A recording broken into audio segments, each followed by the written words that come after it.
Hello, this is Dr. LeBauer, and today I'm going to show you 4 simple exercises to keep your legs moving, to prevent blood clots, and to prevent muscle atrophy when you have to be in bed for a prolonged period of time. And maybe this is all day after a surgery, or even just sitting on your side, like one of my patients who has had a retinal detachment surgery has to be on their left side for a majority of the day.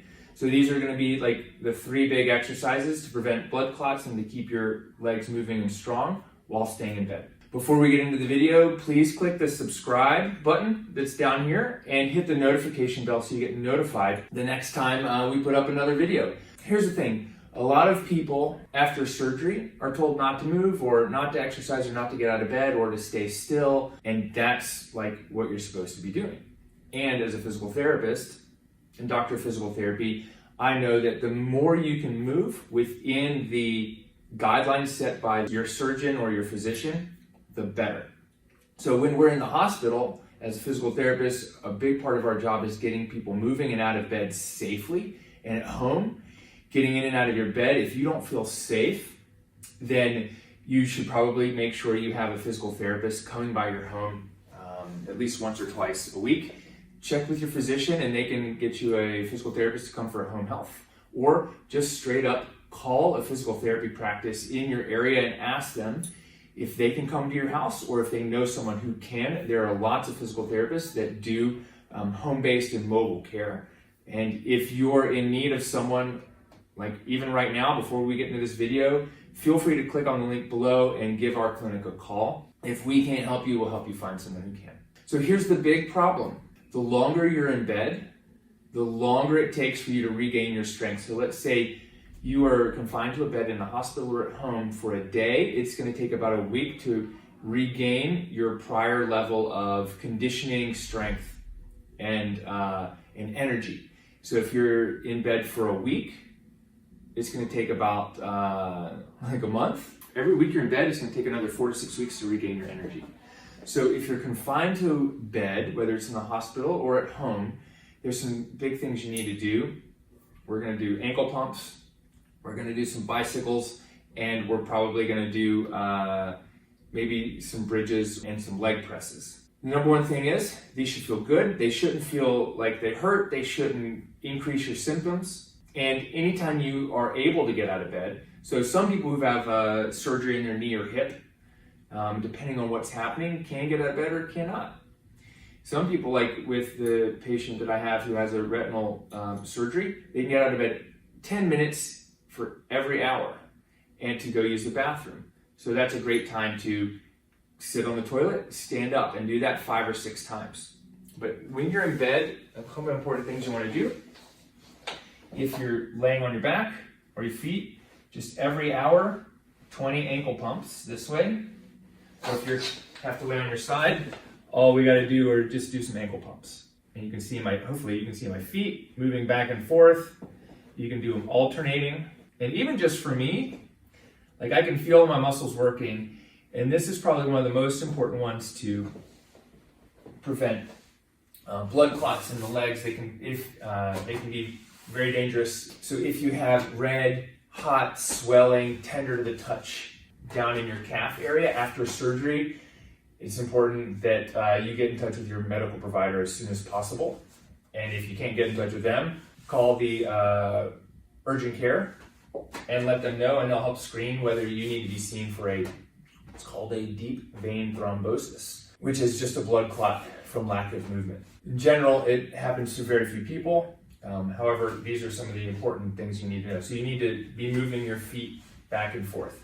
If you're able to get out of bed, then what you want to do is walk around as much as you can comfortably. But if you're dizzy or unsteady on your feet, go to the bathroom. When you go to the bathroom, you're going to sit on your toilet, however you can safely, do your business, and then you're going to stand up.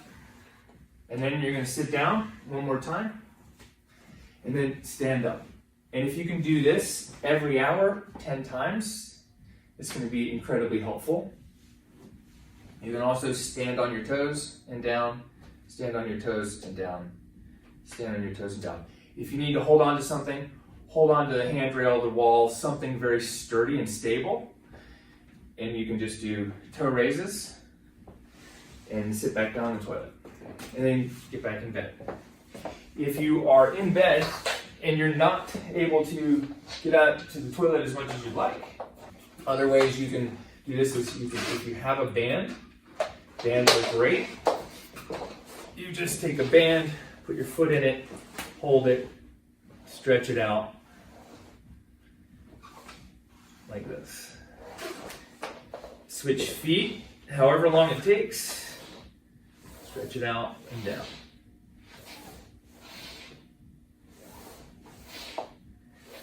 If you do not have a band, you can do just bicycles, one leg at a time, and just take your leg through its full range of motion. And I got the chair in my way, and then switch legs. And this leg, you can just slide it back and forth. I'm cleaning the floor, you won't be cleaning your bed. And then you can go other direction. My recommendation would be 10 repetitions every hour that you're awake. The other exercise that you can do if you can be on your back is a bridge. Feet hip width apart. Lift your hips up and down. Up and down.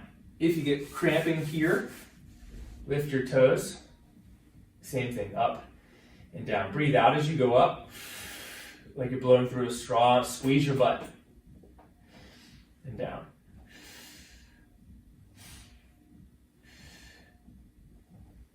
And you don't even have to be there 30 seconds.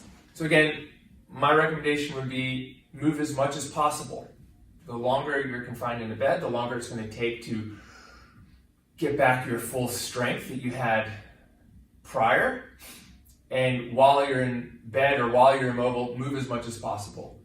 Ankle pumps, bicycles. When you get up to use the bathroom, sit down, use the bathroom, then stand up, and then do 5 to 10 repetitions of sitting and standing. Do your toe raises, ankle pumps, bicycles, use a band to do leg presses. Do these every hour. There's no magic number of each. Do the 3 to 5 that you can, 5 to 10 reps of each, once an hour, or until it feels uncomfortable. If it just doesn't feel right, then don't do it. And then you can comment below or let us know, and we can talk you through this. If this helps, great. When you're able to get out of bed for longer periods, or that's not restricted, you should be seeing a physical therapist, even if nothing hurts, to help you regain your strength and balance. If something doesn't feel quite right with any of the exercises, please contact us and request some help, or request some help locally from a physical therapist. If just something isn't right at all, contact your medical provider, because it could be medications, it could be some other side effects. And remember, this is YouTube. Dr. YouTube doesn't have an eye on you, but Dr. LeBauer and my team, we can do that. We do video visits, we do telephone consults, and we do in-person therapy here in Greensboro, North Carolina. If you have a question or would like to find out if working with us is right for you, you can click on one of the links below or give our clinic a call, 336-271-6677, or visit us on the web at LeBauerPT.com. Thank you very much.